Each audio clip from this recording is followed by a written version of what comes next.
అందరికీ షాలోమ్ వందనాలు. ఈరోజు మనము పరిశుద్ధ గ్రంథములో కొన్ని విషయాలు మనం చదువుకుందామని నేను ఆశపడుతున్నాను. కారణం ఏంటంటే మనం ప్రతి విశ్వాసిగా చెప్పబడినటువంటి వారు ఒక విషయాన్ని మనం గమనించాలి. ఏంటి ఆ ఒక విషయం అంటే శ్రమలో ఉంటున్న ప్రతి కుటుంబం గురించి, శ్రమ సంభవింపబోతున్నటువంటి కుటుంబాన్ని గురించి, లేక శ్రమ ఎమ్మడిస్తున్న కుటుంబాన్ని బట్టి ఈరోజు ఈ వర్షపాతం నిజంగా మీ కుటుంబంలో మీకు శ్రమ ఉందా? ఉంటే ఈ వాక్యము నీ కొరకే. నిజంగా ఈరోజు శ్రమకు ముందుగా మనం సిద్ధపాటులో ఉన్నామా? అది నీకు నాకు తెలవదు. శ్రమ వచ్చినప్పుడే తెలుసు. దానికి ముందేం చేయాలంట? కనిపెట్టుకొని ప్రార్థన చేయాలంట. కనిపెట్టి ప్రార్థన చేయాలన్నట. ఎప్పుడు కనిపెట్టుకొని ప్రార్థన చేసినప్పుడు శ్రమ దానంతట అదే ఆటోమేటిక్గా వెళ్ళిపోతుంది. సరే, మంచిది. వాక్యంలోకి వెళ్దాని. మార్కు సువార్త 2వ కొరింథీయులకు రాసిన పత్రిక 1వ అధ్యాయము 11వ వచనం చదువుకున్నాయి. 2వ కొరింథీ 11వ వచనం చదువున తల్లి. 2వ కొరింథీ 1వ అధ్యాయము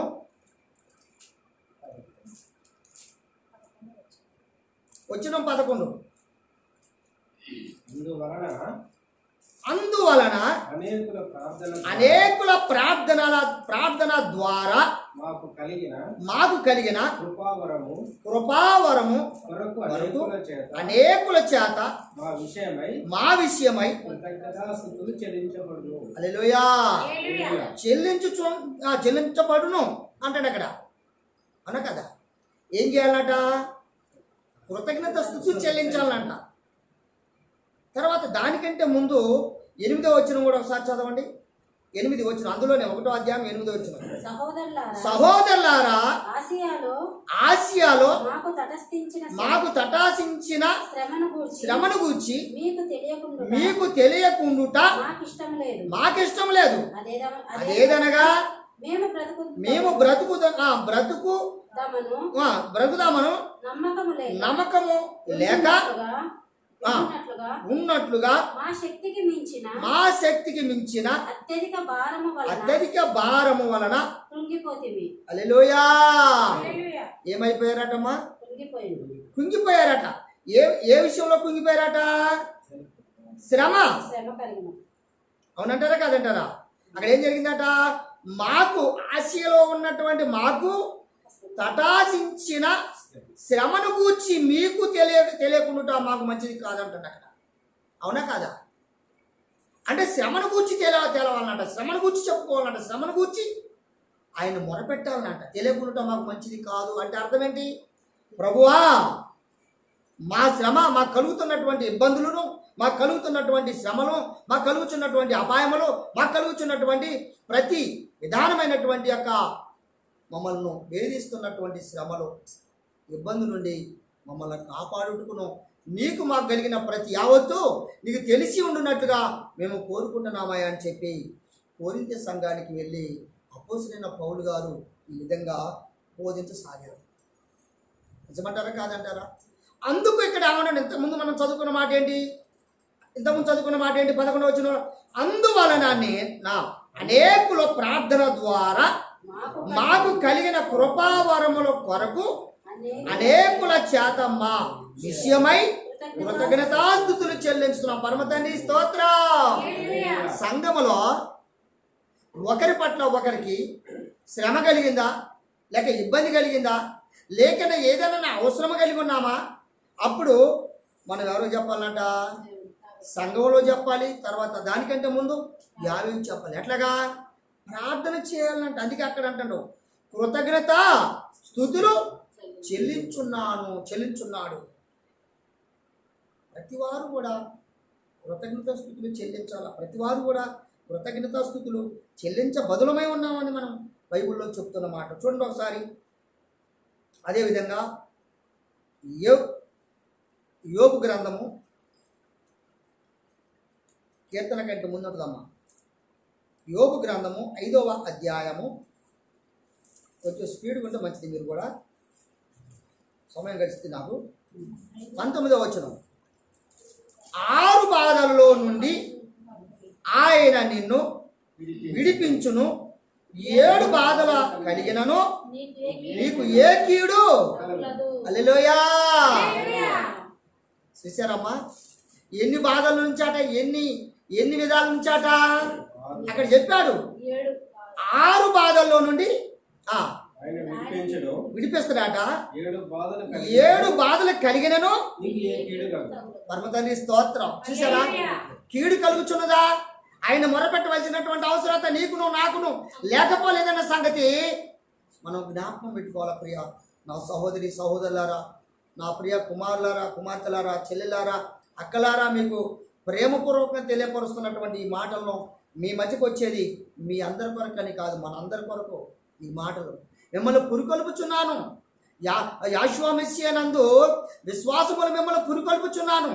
శ్రమలో ఉన్న ప్రతి సహోదరి కొరకు పురికొల్పుచున్నాను, సహోదరి కొరకు పురికొల్పుచున్నాను, ప్రతి కుటుంబం కొరకు నేను పురికొల్పుచున్నాను. అంతేకాని మరొకటి కాదు.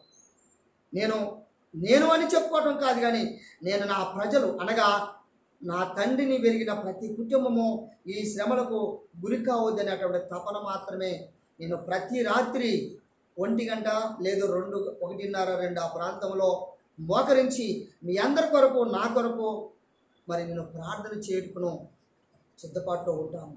సుమారు 4 గంటల పొద్దు, దరిదాపు 4 గంటల పొద్దు. మీకు ఒకవేళ వీడియో చూస్తున్న ప్రతి వారు కావచ్చు, చర్చిలో ఉన్నవారు ప్రతి వారు ఎవరైనా కావచ్చు, 1:30 నుంచి మొదలుకొని 6 గంటల మధ్యలో ఎప్పుడు ఫోన్ చేసినా మీకు అందుబాటులో నీకు కనపడతా, నీకు అందుబాటులో ఉంటా. మీ మంచి చెడులు నేను తెలుసుకున్నట్టుకును నేను సిద్ధంగా ఉంటా మీ కొరకు. నాకు ఇచ్చిన బాధ్యత ఇది. నేను నా పరమ తండ్రి పట్ల కనిపెట్టుకొని జీవిస్తున్నటువంటి నా జీవితం ఇది. మరొక మాట చదువుకుందాను. 1 కొరింథీయులకు రాసిన పత్రిక, మొదటి కొరింథీయులకు రాసిన పత్రిక తీసారమ్మా, 10వ అధ్యాయం 13వ వచనం. సాధారణముగా తీసారా, సాధారణముగా మనుషులకు హల్లెలూయా. ఇక్కడ ఆగుదానమ్మా, ఎవరు కలుగుతున్నారు శోధన? ఏమండి బాబు, మనం అనుకుందని మనుషులకు శ్రమ కలిగినట్టు మనుషులను చెప్పుకుంటామే తప్ప పశువుల శ్రమ కలిగిన ఎవరికి చెప్పులేవు. కనుక మన మనసులో కనుక యెహోవా వారు ఏం చెప్తుండో, మీరు నా బిడ్డలు, నా సహోదరులు అనగా మీరు నా ఇంటివారు, నా స్నేహితులు, నా విశ్వాసులు, మీ కొరకు ఎల్లప్పుడూ నేను కనిపెట్టుచున్నాను అన్నాడు అక్కడ. ఎందుకట? ఏ సమయంలో, ఏ గడియలో, ఏ స్థితిలో, ఏ పరిస్థితి ఆవరిస్తుందో అందుకు మిమ్మల్ని మీ కొరకు నేను కనిపెట్టుకొని ఉన్నాను. యెహోవా వారు అంటున్న మాటలు ప్రియ సహోదరి సహోదరా, ఈ మాట గ్రహింపుకు రావట్లేదా? నిన్ను కనిపెట్టకపోతే నువ్వు ఈ రీతిలో ఉంటున్నావన్న సంగతి నువ్వు మర్చిపోవద్దు. నిజంగా చాలామంది అనుకుంటాం, శ్రమ రాగానే ప్రార్థన చేస్తుంటాం, శ్రమ వస్తేనే గుర్తు వస్తుంది. శ్రమ రాకపోతే అసలు విశ్వాసం ఏంటో తెలియదు, వాక్యం అంటే ఏంటో తెలియదు, ప్రార్థన అంటే ఏంటో తెలియదు. పరిశుద్ధ గ్రంథంలో చెప్పబడినటువంటి మాట 6 దినములు పని చేయవలను, వారం ఏం చేయాలంట?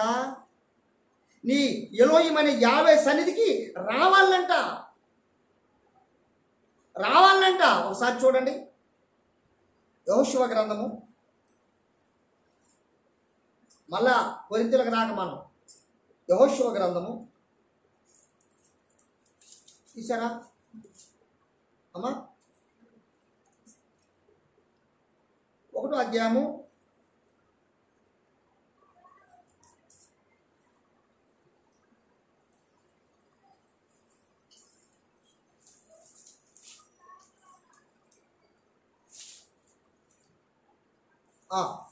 1వ అధ్యాయం 8వ వచనం. లేట్ చేయబోక, నాకు టైం వీడియో లెంత్ ఎక్కువ అవుతుంది. మన ఈ ధర్మశాస్త్ర గ్రంథములో నీవు బోధింపక తప్పిపోకూడదు. పరమ తండ్రి స్తోత్రం. ఏముందమ్మా అక్కడ? ఏముందయ్యా సంపద బాబు? తీసావు కదా, దొరకలేదు ఇంకా నీకు? 1వ అధ్యాయం హోషేయ కదమ్మా, యెహోషువ. ద్వితీయోపదేశ కాండం పక్కనే ఉంటది. యెహోషువ గ్రంథము 1వ అధ్యాయము 8వ వచనం. ఇంకమ్మా నువ్వు కూడా ఎత్తుతున్నావారా? ఈ ధర్మశాస్త్ర గ్రంథమును నీవు బోధింపక ఇదమ్మా బాగా గమనించాలా. ఈ ఈ ఈ యొక్క ప్రసంగాలు ఎందుకట, ఈ బోధలు ఎందుకట అమ్మా? ఇదేనమ్మా సుమితం, ఎందుకట? మీరు తప్పిపోతారో ఏమని, అవునా కాదా? యెహోషువ మోషే వారు చనిపోయిన తర్వాత ఆయన పరిచర్యకు ప్రారంభం వచ్చినప్పుడు 50 తండ్రి చెబుతున్నటువంటి మాటలు బట్టి ఇక్కడ అంటాడు, ఈ ధర్మశాస్త్రమును నీవు బోధింపక తప్పిపోకూడదు. నేను తప్పిపోకూడదు ఫస్ట్, బోధించేవాడు తప్పిపోకూడదు ఫస్ట్, అవునా కదా? బోధించేవాడు బోధించకపోతే వినేవాడు అంటే చెడిపోతున్న వారు ఎలా గ్రహించగలరు? శ్రమ వచ్చేవాడికి ఎలా తెలియపరచబడుతుంది?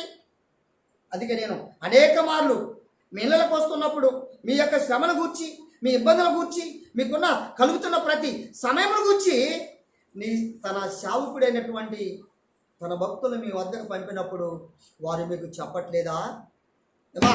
వారు మీకు చెప్పట్లేదా? వారు చెప్పుచున్నప్పుడు మీరు గ్రహించవలసినటువంటి ఆలోచన, గ్రహింపు మనకు కలిగి ఉండాలా వద్దా? ఇది 50 హెచ్చరిక మాటలు, ఇవి మనకి కావు. అందుకే అంటాడు తప్పిపోకూడదు. దానిలో బాగా చూడ, అక్కడ దానిలో రాయబడిన వాటన్నిటి ప్రకారము చేయుటకు నీవు జాగ్రత్త పడునట్లు దివారాత్రులు దాన్ని ధ్యానించిన వెడల నీ మార్గములను వర్ధల చేసుకొని చక్కగా ప్రవర్తించదు. పరమ తండ్రి స్తోత్రం. ఏం జరిగింది ఇప్పుడు చెప్పండి? ఇంటున్న నా సహోదరి సహోదరులారా, మీకు కూడా ఈ మాటలు మీకు మరి ప్రేమపూర్వకంగా తెలియపరుస్తున్న మాటలు చెప్పినప్పుడు ఏం చేయబడుతుందట? ఈ గ్రంథములో రాయబడిన ప్రకారం అట, రాయబడిన వాటి అన్నింటిని ప్రకారము చేయుటకు నీవు జాగ్రత్త పడినట్లు దేవారాత్రులు దాన్ని ధ్యానించినప్పుడు ఏం చేయబడుతుందట? నీవు నీ మార్గములో వర్ధలుతూ అట. వర్ధలుతూ అంటే ఏంటయ్యా బాబు? అయ్యా వర్ధలుతూ అంటే ఏంటి కదా? మరి ఆయన మాటలు చదవక, ఆయన ఎందుకు ప్రార్థన చేయక, ఆయనలో మనం జీవించక, ఆయన సహవాసములు మనం కలిసి ఉండక మరి ఎలా సాధ్యమవుతుంది? నేను పోయిన వారం కూడా చెబుతున్నాను, మీకు ప్రియమైనటువంటి వారులారా, మీకు ఎంతమందికి ఫోన్ చేస్తున్నారో దయతో మీరు జ్ఞాపకం చేసుకోండి. నేను ఫోన్ చేసి పిలిస్తే మీరు విశ్వాసము కాదు. మరలా చెబుతున్నాను, మరలా పోయిన వీడియోలో కూడా ఇదే మాట ఉంది. నేను ఫోన్ చేసి పిలవటం మీకు ఎంత మాత్రం అది సరైనది కాదని చెప్పుతున్న మాట. మీకు శ్రమ వస్తుండగా ఏం చేయాలంట? మెలకువగలిగి ప్రార్థన చేయండి. ఎన్నిసార్లు ఉందమ్మా? అనేక పర్యాయములు. ఎన్నిసార్లు ఏమి ఉంటారమ్మా మీరు ఈ మాటలు? ఎన్నిసార్లు ఏమంటారు ఈ మాటలు? అంటే అర్థం ఏంటి? మెలకుగా ఉండండి, మెలకుగా ఉండండి, మెలకుగా ఉండండి. ఎందుకు? మీకు శ్రమ వస్తుంది, మెలకుగా ఉండండి. యెహోషువ వారు గెత్సేమనే తోటలో చివరి భాగంలో ఆయన పట్టబడుతున్నటువంటి రాత్రి తన శిశువులందరినీ కూర్చొని పెట్టి, ఆ రాత్రి పస్కా భుజించిన తర్వాత నాకు నేను యుద్ధం చేసేది ఒకటి అంటూ ఉన్నది, మరి ఒక చోటకి మనం వెళ్దామని సహోదరులారా అని వారిని కొందరందరిని తీసుకొని పోయి ఒక స్థలములో కొందరిని కూర్చొని పెట్టి, మరొక స్థలంలో కొందరిని కూర్చొని పెట్టి, ఈయన ఒక్కడే ఒంటరికి వెళ్ళాడు. ఈ కొందరిని అక్కడ కొందరిని ఇక్కడ కొందరిని పెట్టి ఏమన్నాడు వారిని? సహోదరులారా, మీకు శ్రమ సంభవిస్తుంది, మెలకువగలిగి ప్రార్థన చేయుడి. మెలకువగలిగి ప్రార్థన చేయండి అని అంటే నిజంగా ప్రార్థన చేయడానికి నిజంగా మీకు మనసు ఉందా? మీకు శ్రమ వస్తున్న సంగతి మీకు తెలుసా? తెలియదు. మీకు మేలుకోలేదు, అందుకు మీకు శ్రమ తెలవదు. మీరు ప్రార్థన చేయట్లేదు, అందుకు మీ శ్రమ మిమ్మల్ని దాటిపోదు. మీరు మెలకుగా ఆయన ప్రార్థన చేయలేరు, మీకు శ్రమ దాటిపోదు. మీరు ఈ జీవ గ్రంథములో ఉన్న వాటిని చదవరు, దాన్ని అనుసరించరు, పైన చెప్పబడుతున్న ధర్మశాస్త్రము నిధులను చెప్పుతున్న సేవకుల మాట కూడా లక్ష్య పెట్టరు. వీటికి ఇష్టపడి మందిరానికి రావడానికి ఇష్టపడరు. పోయిన వారం పోయానుగా, ఈ వారం బాగపోతే ఏంటి? ఏమవుతారు? అనారోగ్య పాలవుతారు. మామూలు కాదు, అనారోగ్య పాలవుతారు. ఎందుకో తెలుసా? చూడండి ఒకసారి నిర్గమకాండము, త్వరగా తీయండి. నిర్గమకాండము చూసావమ్మా? 31వ అధ్యాయం 12వ వచనం చదువు. 15 నుంచి చదువులే. 31:15 నుంచి చదువు. 6 దినములు పని చేయవచ్చును. ఇక్కడ ఆగుదాయి. నీ పని ఎన్ని రోజులు ఆట? తర్వాత 7వ దినము నీ ఎలోహిమైన యాహోవాకు ఎంత గొప్ప చెప్పాడు చూడండి. ప్రతిష్ఠితమైన విశ్రాంతి దినము. ఆ విశ్రాంతి దినమున పని చేయు ప్రతి వారును హల్లెలూయా. నేనంటలేదు సుమి, ఆ యొక్క శిక్ష నీకే ఉందా? తప్పిపోతున్నావా? ఆ శిక్ష నీకు తప్పిపోతుంది అనుకుంటున్నావా? పోదు. ప్రియ నా సహోదరి సహోదరులారా, ఈ మాటలను మన్నించి నేను మీ కొరకు నేను చెబుతున్నానని కాదు, పరమ తండ్రి హెచ్చరికని మీరు నన్ను నేర్చుకోవాలి. ఈ మాటను కొద్ది కింద చదవండి. ఇశ్రాయేలీయులు తన తరతరములకును విశ్రాంతి దిన ఆచారము అనుసరించి ఆ దినమును ఆచరింపవలెను. అది నిత్య నిబంధన. అది మీకు నిత్యము స్థిరపరిచేది నిబంధన. అది తర్వాత నాకును ఇశ్రాయేలు మీకును అది ఎల్లప్పుడూ ఇది మీకు ఎప్పుడు గుర్తుండాలన్నట. ఎప్పుడట అమ్మ? ఎప్పుడట? 6 దినాలు మీరు కష్టపడిన తర్వాత 7వ రోజున మీకు జ్ఞాపకం రాకపోతే ఇక్కడున్న వాక్యం మీదే. నేను చెబుతున్నానని కాదు, నాకు కూడా నేను ఒక్క దినం కూడా తప్పిపోవడానికి ఇష్టపడను. ఎందుకో తెలుసా? నన్ను పిలిచిన దేవుడు మిమ్మల్ని పిలవలేదా? నాతో మాట్లాడే దేవుడు మీతో మాట్లాడలేదా? నన్ను ఆశీర్వదిస్తున్న దేవుడు మిమ్మల్ని ఆశీర్వదించట్లేదా? నన్ను దీవిస్తున్న దేవుడు మిమ్మల్ని దీవించట్లేదా? నాకు అన్ని రకాలుగా కలిగిస్తున్నటువంటి దేవుడు మీకు కలిగించట్లేదా? అన్ని ఇస్తున్నప్పుడు మీరు ఎందుకు మర్చిపోవడం? మరి అన్ని కలిగిస్తున్నప్పుడు మీరు మర్చిపోవడం ఏంటి అర్థం? అవివేకులైనటువంటి ఎవరట? అవివేకులైనటువంటి శనతరం వారు నన్ను ఎందుకు సూచక్రియలు అడుగుతున్నారు? నాకు అది ప్రభ, నాకు ఇది ప్రభ, అది ప్రభ, ఇది ప్రభ. ఎప్పుడట మొదలు పెడతారు? మోకరించారంటే ఇక్కడ మోకరిస్తే ఖమ్మం పోయి వస్తారు. అది కావాలి, ఇది కావాలి, ఇదే అంటే ఏంటి? సాపిస్తున్నావా? ఏమని సాపిస్తున్నావు? ఏయ్ నాకు ఈ కార్యం చేయకపోతే నీ అంతు చూస్తా అన్నట్టు కదా? అన్నట్ట కాదా? అంటే నీకు ఎలోహిమైనటువంటి నీకు ఈ పని చేస్తాడనుకుంటున్నారా? చేయడు. చూడండి ఒకసారి, అదే ద్వితీయోపదేశకాండము పక్కనే, దానికంటే ముందు ఉంటుంది, యెహోషువ కంటే ముందు ఉంటుంది. ద్వితీయోపదేశకాండం 6వ అధ్యాయం 6వ వచనం చూడండి. నేడు నేను నీకు ఆజ్ఞాపించు ఈ మాటలు నీ హృదయములో ఉంచవలెను. పరమ తండ్రికి స్తోత్రం. ఏం చేయాలట? ఇప్పుడు చెప్పుతున్న మాటలో ఇంతవరకు చెప్పే ప్రతి మాట ఎక్కడ ఉండాలట? హృదయంలో ఉండాలి. బైబిల్లో కాదు. బైబిల్లో ఇక్కడ చేస్తారు, ఏం చేస్తారట? ఈరోజు మందిరానికి వచ్చారనుకోండి, మా ఇంటికి పోయారనుకోండి, ఎక్కడ పెట్టేస్తారు? ఇలా పెడతారు. మళ్ళా వారం వచ్చారికి ఏం చేస్తారు? ఏంటిది? మీ బూజు ఎవరు దులపాలా? ఈ పుస్తకానికి పట్టిన బూజుని ఎటు దులుపుతున్నావు కదా, మరి నీ హృదయాన్ని పట్టిన బూజు, నీ హృదయాన్ని పట్టిన మాలిన్యము, నీ హృదయాన్ని పట్టిన మచ్చ, నీ హృదయాన్ని పట్టిన శ్రమ, నీ హృదయాన్ని పట్టినటువంటి అనేకమైన వేదన ఎవరు దులపాలి? ఎవరు నీకు దులిపేది? ఎవరు? నువ్వు అడగవా? నువ్వు రావా? నువ్వు చదవా? నువ్వు అనుసరించవా? నువ్వు ప్రార్థన చేయవా? అయితే నీకే. నాకెందుకు ఇదంతా? నీకే. అందుకు బూజు దులిపేవారిగా ఉండవద్దు, అనుసరించేవారిగా ఉండాలి. బూజు దులిపేవారిగా ఉంటే మనకు అది సరైనది కాదు. చూడండి ఒకసారి యాజ్రా గ్రంథం, యాజ్రా పక్కనేమ్మా, యెహోషువ కొంచెం ముందుకు రా.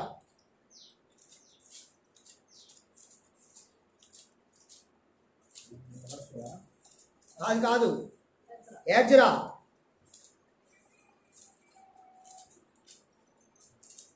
దొరికిందా? దినవృత్తాంతములకు పక్కన ఉంటుంది. మొదటి రాజులు, రెండో రాజులు, దినవృత్తాంతం, ఒకటి దినవృత్తం, ఒకటి దినవృత్తం. దొరికిందమ్మా?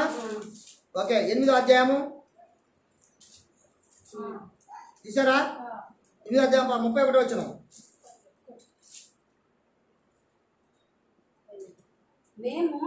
మేము మొదటి నెల 12వ దినమందు అమ్మా 12వ దినమందు దినమమ్మా దినమందు కాబట్టి మళ్ళీ చదువుతాండి. మేము ఎక్కడ? 8వ అధ్యాయము 30 నుంచి చదవండి. కాబట్టి యాజకులను లేవీయులను వాటి ఎత్తు ఎంతో తెలుసుకొని యెరూషలేములోనున్న మన ఎలోయీము మందిరమునకు కొనిపోవుటకై ఆ ఎండి బంగారములను పాత్రలను తీసుకొనిది. తర్వాత మేము మొదటి నెల 12వ దినమందు యెరూషలేమునకు వచ్చుటకై అహవా నది నుండి బయలుదేరగా మా దేవుని హస్తం ఉందా? బాహుబలం ఉందా? హస్తమేనా? అక్కడ రెఫరెన్స్ బైబిల్ అది వేరుంటది. మా దేవుని హస్తము మాకు తోడుగా నుండి శత్రువుల చేతిలో నుండి మార్గమందు పొంచి ఉన్న వారి చేతిలో నుండి మమ్మును తప్పించినందున మేము యెరూషలేముకు వచ్చి 3 దినములు అక్కడనే చాలు. పరమతండ్రి ఇప్పుడు ఇక్కడ 31 వచ్చిన వాళ్ళు ఏం చెప్పాడు? 30 వచ్చిన వాళ్ళు ఏం చెప్పాడు? జాగ్రత్తగా గమనించాలి మీరు. మరలా నేను దాన్ని ప్రస్తావించడం కాదు, కానీ ఒకసారి చెప్పినప్పుడు దాన్ని ఖచ్చితంగా పట్టుకోవాల్సినటువంటి అవసరత మీకు లేకపోలేదు. అదేవిధంగా చూద్దాం ఒకసారి రెండో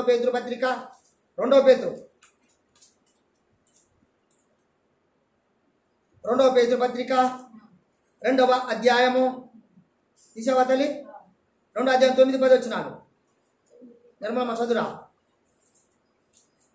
అక్కడ అంటాడు, భక్తులను శోధనలో నుండి. ఇక్కడ ఆల్దాయి భక్తులు ఎవరు? ప్రేమైనటువంటి వాళ్ళారా? మీరు భక్తులు కారా? వింటున్నటువంటి మీరు భక్తులు కారా? భక్తిహీనులా? భక్తి పనులు కారా? ఒకవేళ భక్తి పనులు కాకపోతే ఈ మాటలు మీకే. తర్వాత భక్తులను శోధనలో నుండి తప్పించుటకును దుర్నీతి పరులను ముఖ్యముగా మాలినమైన దురాశలు కలిగి శరీరానుసారముగా నడుచుకొనుచు ప్రభుత్వమును నిరాకరించుచు శిక్షలో ఉంచబడిన వారిని తీర్పు దినమున వరకు కావలిలో ఉంచుటకును ప్రభువు సమర్థుడు. పరమతండ్రికి స్తోత్రం. ఎక్కడన్నాటమ్మా? చూశారమ్మా? శరీరానుసారమైనటువంటి క్రియలు, శరీరానుసారమైనటువంటి నీ యొక్క దుష్ట ప్రయాణములు, ప్రయత్నములు, లోక సంబంధమైనటువంటిది, శరీరాశల కొరకు, దురాశల కొరకు, ఇక్కడ చెప్పిన మాటలు దురాశల కొరకు, దుష్ట సహవాసము కొరకు, దుష్ట నడవడిక కొరకు, దుష్ట అనేకమైన వ్యతిరేకతల కొరకు ఉన్నావా? అయితే తీర్పు దినాన నిన్ను ఏం చేస్తారట? కావిల్లో నిన్ను ఉంచబడుతున్నటువంటి, అందుకే అంటున్నటువంటి మాటలు. ఇక్కడ ఈ వచనాన్ని జాగ్రత్తగా మీరు నోట్ చేసుకోండి. మరలా చదువుకోండి మీరు దయచేసి. నేను 2-3 సార్లు చెప్పడానికి నాకు సమయం సరిపోదు కనుక, అదేవిధంగా 2వ పేతురు పత్రిక 2వ అధ్యాయము 9-10 వచనాల్లోనే ఉన్న మాటలు మాత్రం జాగ్రత్తగా 2 వచనాలను మీరు నోట్ చేసుకోండి. దయచేసి చదవండి. మీరు చదివితే మీకు అర్థమవుతుంది తప్ప మరొకటి కాదు. అదేవిధంగా చూద్దాం ఒకసారి. అదేవిధంగా 2వ తిమోతిలకు రాసిన పత్రిక, 2వ తిమోతిలకు రాసినటువంటి పత్రిక తీసుకురామా? 4వ అధ్యాయం 17 వచనం. 4 అధ్యాయాలే ఉంటాయి.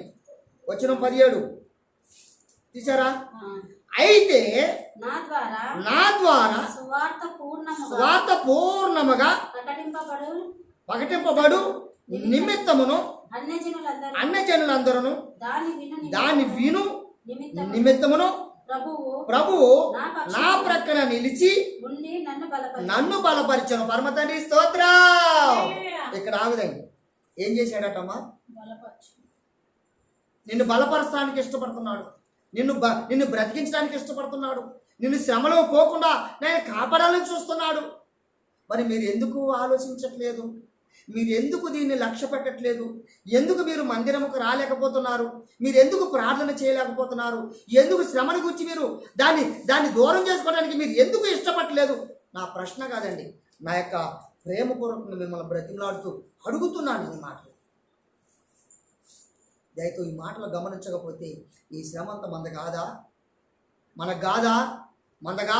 కాదా? ఇతరులు ఎవరు? విశ్వాసులు కారా? భక్తులు కారా? ఇదాకా ఏం చెప్పాడమ్మా? భక్తులు మీరు కారా? మీకు కాదా ఇది? ఎవరు చెప్పాడమ్మా? భక్తులకు చెప్పాడా? వేరే వాళ్ళు చెప్పాడా? కదా. అందుకొరకు ఇన్ని విధాలుగా చెబుతున్న ప్రతి మాటను మనం గమనించకపోతే ఏ ఒక్కటి కూడా మనకి సరైనది కాదు అని పరిశుద్ధ గ్రంథములో తెలియపరుస్తున్న మాట. రెండవ కొరింథీయులకు రాసిన పత్రిక 2వ తిమోతిలకు రాసిన పత్రిక తీసుకోమా. 2వ తిమోతి 9వ అధ్యాయము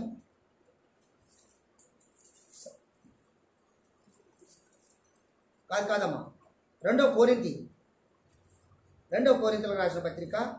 నేను తప్పు చెప్పానమ్మా, సారీ. 2వ కొరింథీయులకు రాసిన పత్రిక 9వ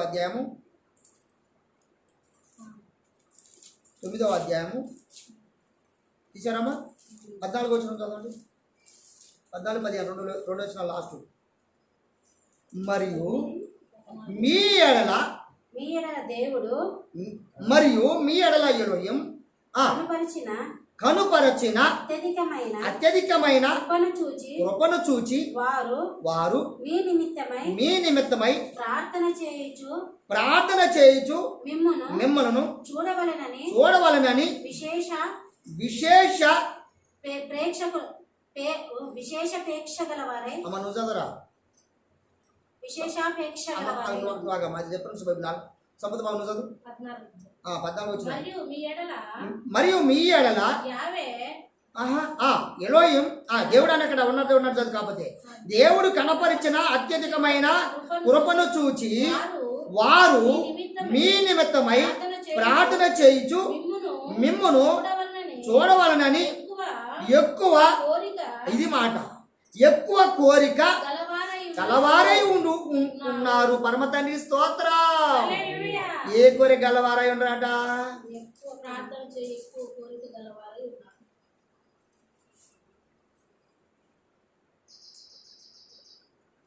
మిమ్మల్ని చూడాలని అక్కడ ఏం చేస్తున్నారు? ఎలా ఉన్నారు? ఏం ప్రార్థన చేస్తున్నారు? ఏ వాక్యం చదువుతున్నారు అని ఇక్కడ మిమ్మల్ని చూడవలనని ఎక్కువగా కోరిక గలవారై ఉన్నారట. ఎవరు? అపోస్తులైనటువంటి పౌలు గారు చెబుతాడు ఈ మాట. సంఘానికి వెళ్ళి అంటాడు, సంఘస్థులైనటువంటి వాళ్ళారా మీరు ఎలా ఉన్నారో నాకు బహు కోరిక కలిగి ఉన్నది, అందుకు మీ మధ్యకు వచ్చాను అంటాడు పౌలు గారు అంటాడు మాట. 15 వచనం పడుతుంది. చెప్ప సత్యము కాని ఆయన పరమను గూర్చి దేవునికి స్తోత్రము, పరమ తండ్రికి స్తోత్రం.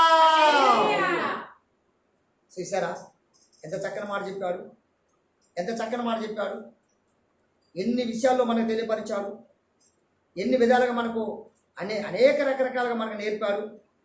మనం గమనించాల్సినటువంటి అవసరత మనకు లేదా? మనం నేర్చుకోవాల్సినటువంటి అవసరత మనకు లేదా? అదేవిధంగా చూద్దాం ఒకసారి. అదేవిధంగా 2వ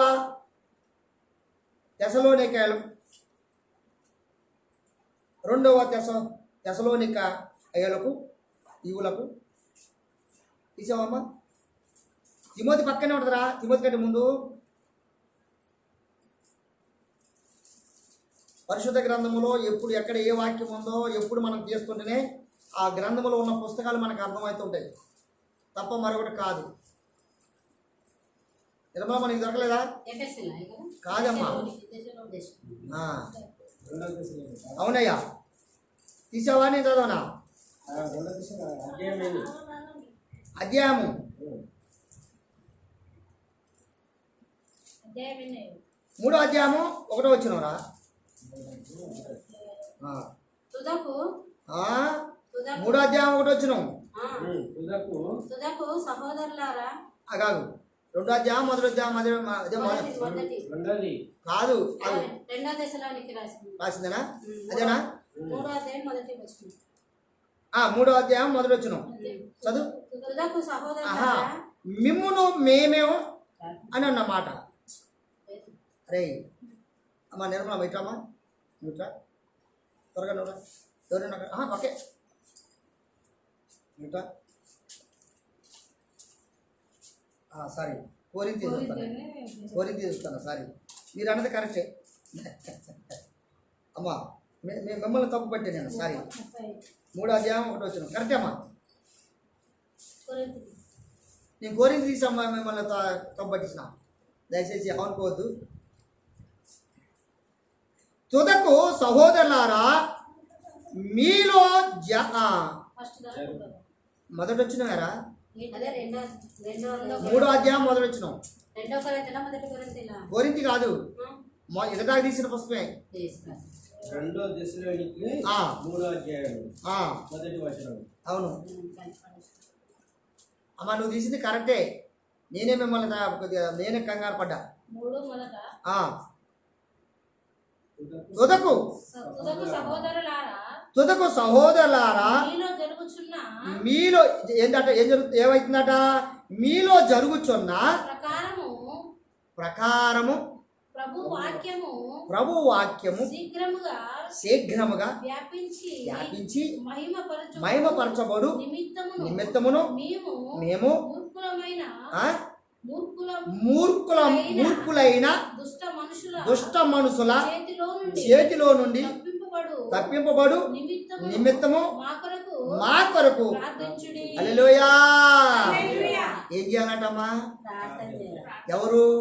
మూర్ఖుల చేతిలో పడకుండా, అవునా?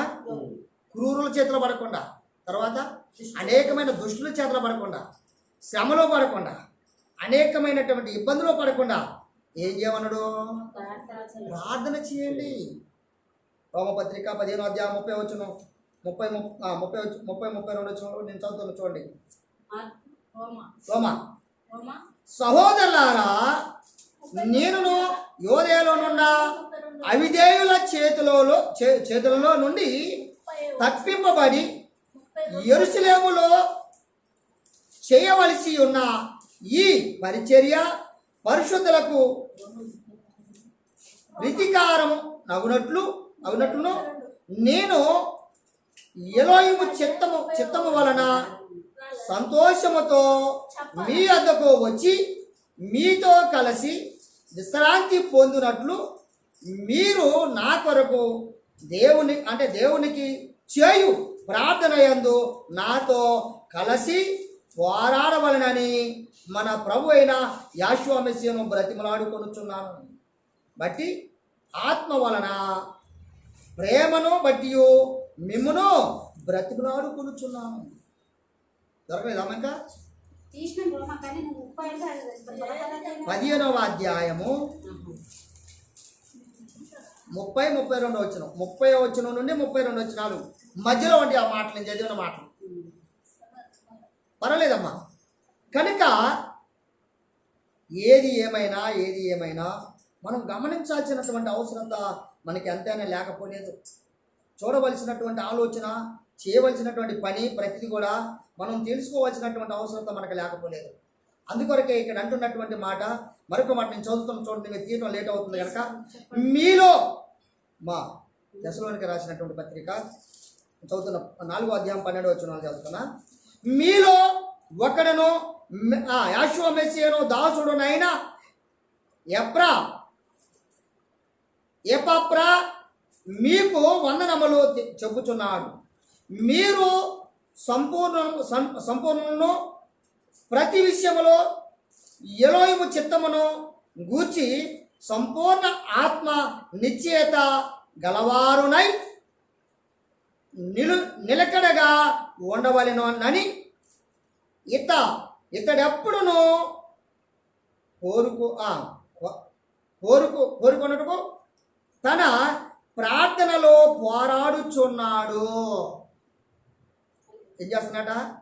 ప్రార్థనలో పోరాడుచున్నట. టైం చూడరా, ప్రార్థనలో పోరాడుచున్నాడట. కనుక మనం ఏది ఏమైనా గమనించాలి, గ్రహించాలి మాటలో. కనుక మీరు ఈ మాటలను అనుసరిస్తూ దీని ప్రకారం నడుచువారు మీరు ధన్యులని మీకు షాలోమ్ తెలియపరుస్తున్న పని.